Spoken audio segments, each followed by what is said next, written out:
Hi, I'm Craig Rowland from Sandfly Security. Today I'm going to give you a demonstration of Sandfly's agentless intrusion detection and incident response platform for Linux by sending all the data into the Kibana platform that's part of the Elasticsearch stack.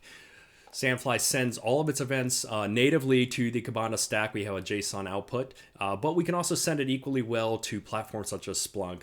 If you wanted to use that as well. But for today's purposes, we're just going to be focusing on Kibana. We have a number of basic dashboards that allow you to do operating system, security, and intrusion detection metrics against Linux.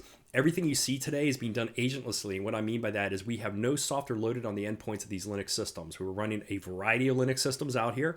We have CentOS 6, 7, 8, various versions of Ubuntu, Fedora, Debian. It doesn't really matter. Sandfly can run against all of these platforms without loading anything ahead of time. Now, normally we would have a user interface that we can go over, and it would be something like this. This is basically essentially a basic web user interface. But for today's demonstration, we're going to pretend that all these alarms are being sent straight into Kibana, which is how a lot of people are likely going to use it. Now, in these systems that you see today, these are all operating up at DigitalOcean in the cloud. They're not associated with our company. So if you see any IP addresses, they have nothing to do with us. They're going to be long gone by the time you see this video. So please leave them alone. The first thing you might want to know about is that we are more than just a pure security platform. We can also pull over a lot of operating system metrics that actually happen on your Linux host. This is useful for a lot of enterprises that might not know everything they have out there in terms of what Linux distributions they have. Sandfly is able to get on these boxes agentlessly and pull over all sorts of information. This systems here, we can see they're all running DigitalOcean. You can get the BOGO MIPS ratings. You can get stuff like CPU bugs that are available. The operating system versions, we have 2.6 here all the way to version 5, and of course version 4 of the Linux kernel. Various other versions as well as the operating system here. You can see CentOS, Fedora, Ubuntu. All these things can get pulled over very easily by Sandfly. We also pull over other operating system information you might be wanting to know about as a network or system security system administrator. One of those is what processes are running on that system that have network ports open. You can have a tag cloud here that shows you all the processes that are running. So you could quickly look here to see if these all look kosher to you. As well, processes running on network ports in a pie chart format if you prefer. Other information too, such as users that have password hashes present, SSH key files present, all this kind of operational data that you might not have all your visibility into today because it might be hard to run agents across your enterprise. We pull all that information out for you completely agentlessly. Now, the one thing we're going to do is we're going to jump into one of our sample dashboards here that pull out security metrics. We have about 50 dashboards available now. The security metrics one just kind of gives you an overview of some of the things you might be interested in seeing in terms of a sample of security data that would be of interest. And we're going to start with our basic overview of kind of what's going on the systems. Is there anything there that's strange? Well, we can see the number of checks we're doing per hour. We're hitting these systems pretty hard in terms of what checks we're looking for, but actually the on-host CPU impact from Sandfly is very, very low. So we have a very deep scan of the systems that could find a lot of problems, but there's very, very little system impact you're going to see. We do have some failures here, which indicate that there's been some security alerts detected, which we'll get into in a moment.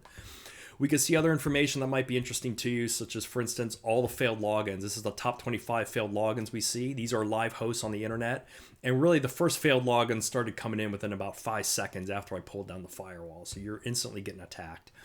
You can also see a heat map here showing, what systems are hitting the most. So I can see this host here has tried Ubuntu logins almost 600 times against this system, so it's hitting it pretty hard. And you can see a list of the most common accounts and what their counts are. And again, these are all sample dashboards you can use. Other information from a security administrator that's really nice to know is, hey, you say, look, how many processes have an established network port connection? And here we have 3. We see SSH, of course, running, the DigitalOcean agent, and cronnyD has a connection, showing probably it's talking outbound to do its various network activities, which would be normal. But if you saw something abnormal in here, it would certainly stick out. Again, we show processes listed on network ports, not only in a pie chart format, but again, also in a heat map format. Again, SSH here on port 22, which is normal, master here, which is SMTP daemon, port 53, which is DNS, and systemd and RPC binder listed to port 111, which is normal for those daemons as well. But it kind of gives you that quick overview of, do all these processes that are listed on network ports look normal to me? And we're going to get down to a few more things here, and something is going to stick out. This one here, we're looking for processes running as a packet sniffer. Now, systemd, networkd, and network manager, they will actually be observing network traffic, looking for DHCP and other types of traffic, and they're doing that in a passive way, much like a sniffer would. But this one here looks odd, and you see it immediately stands out because it's only running on one host, this host here, and you can see we've seen a lot of hits of this one. So there's a process here called cron, and it's also weird because it's got a capital C. I don't know if you can see that there, but that's very odd for a process called cron with a capital C to be running as a sniffer. We are going to want to look into that. And we see the same thing here, something else a little bit odd, that this process is deleted. The binary is deleted, but it's still running. This is very suspicious behavior, very, very common with malware or malicious activity, because what you could do on Linux is you can run a malicious process, delete the binary from the disk, and then if you do a file scan like Yara checks or things like that, it actually won't see it anymore because the file's gone. Okay, so this is an effective technique to do anti-forensics. Another couple other things here, we're going to go down, we see user shells, users that are present, things like that. But we're going to dig into this because that looks a little strange. So we're going to go ahead and we're going to go up to a sample intrusion detection dashboard. And again, built with some of the widgets that we have included with the product. And this is going to show more information related to kind of like, hey, these are security events, not necessarily generic security information, but more specific, like we think the system here is actually on fire right now. And we immediately get something. So this is a heat map showing, which show all the alerts by IP address. We only have one IP address that's affected, and it has a bunch of different things going on. Now, the way Sandfly works is we're looking for attack tactics. We're not looking for a specific attack name. So we're not going to call it the foobar variant A attack. We are actually going to show you all the different tactics that kind of show up in the stack that we see going on. You know, everything from there's a process masquerading as TCP dump, there's a process running from a temp directory, there's a process with a PCAP file open. So these are all related to the same thing, but we're going to show them all to you here. You can also see the count that we have. Again, you see the stuff like the failed logins. But we're going to focus just on this particular host. So just so we don't get anything mixed up in here, we are going to look at that process that's deleted.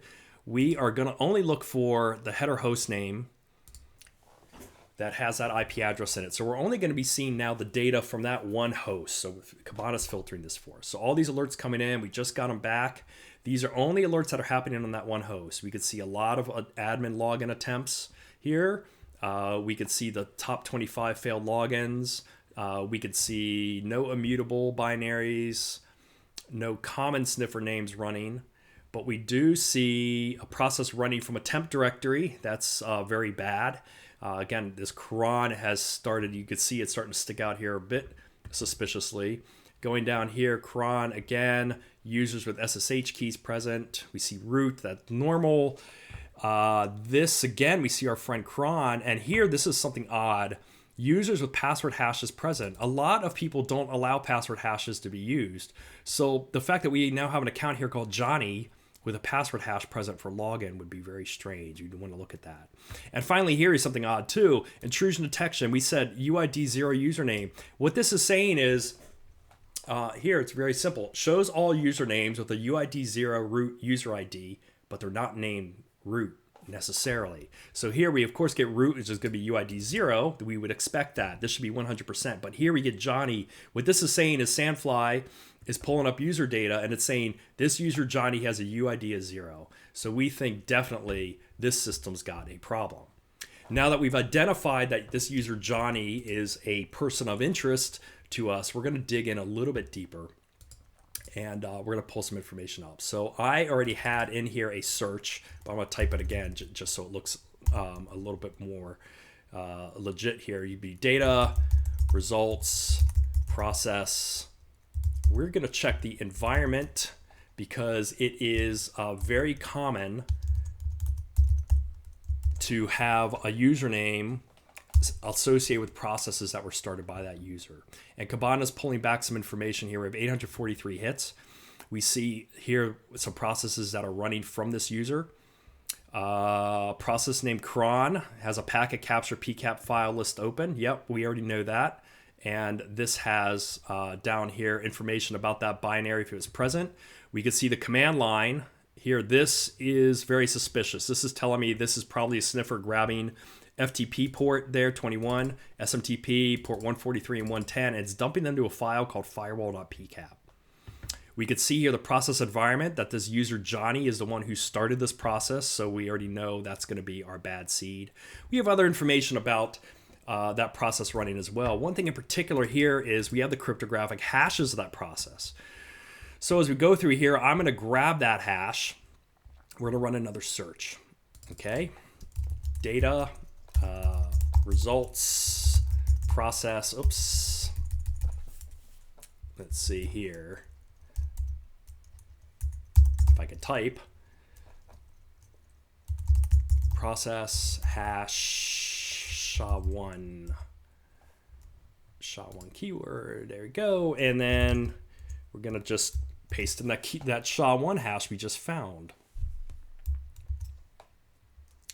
and then we're gonna hit search again. We're gonna see if that process is running, if we've seen it running on any other system. So Kibana's doing the query now, and we have back some hits.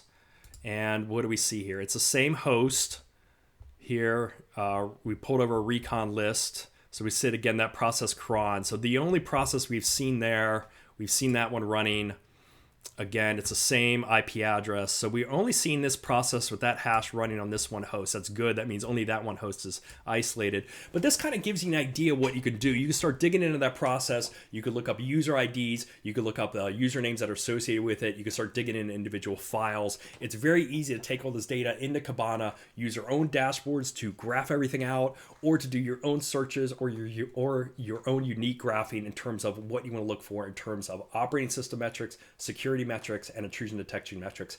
Again, we all do it agentlessly. It takes minutes to set Sandfly up, and once we're set up and running, it takes just seconds, literally seconds, about 5 seconds, to add hosts to the system and start protecting them with Sandfly. So check it out if you want to find out more information. We could dump all this stuff into Kibana. We could dump it into Splunk. We could put it into other platforms such as QRadar. Why don't you contact us and give us a demo? Thanks again for watching the video. I'm Craig Rowland from Sandfly Security, and thanks for watching. And please check out our other videos. I think you'll enjoy them as well. Bye.